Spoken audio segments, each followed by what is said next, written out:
Prime Minister Theresa May is facing a potential backbench rebellion over potential defence cost-saving plans.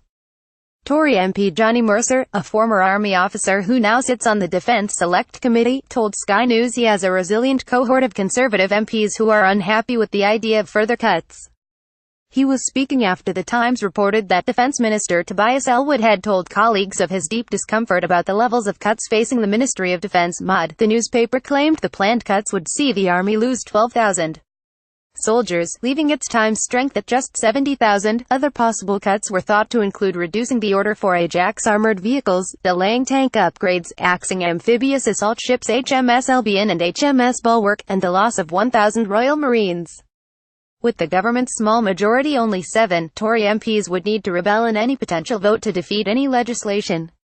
Tory MP Johnny Mercer said he has a resilient cohort of Conservative MPs willing to rebel over defence cuts. Mr. Mercer said it is the first duty of government.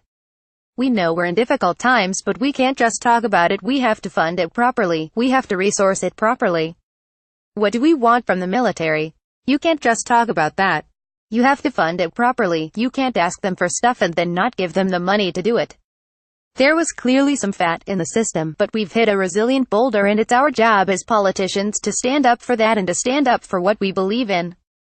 The newly appointed Defence Secretary Gavin Williamson is also reportedly unhappy with the level of cuts his department may face.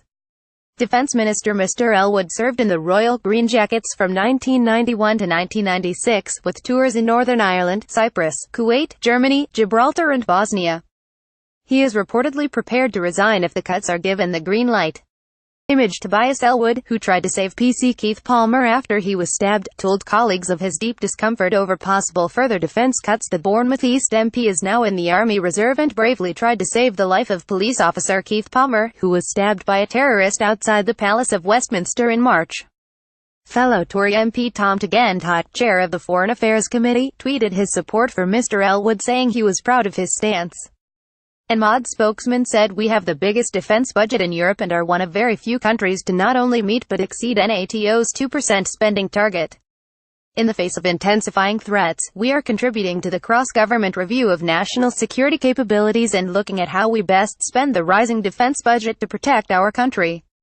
No decisions have been made and any discussion of the options is pure speculation."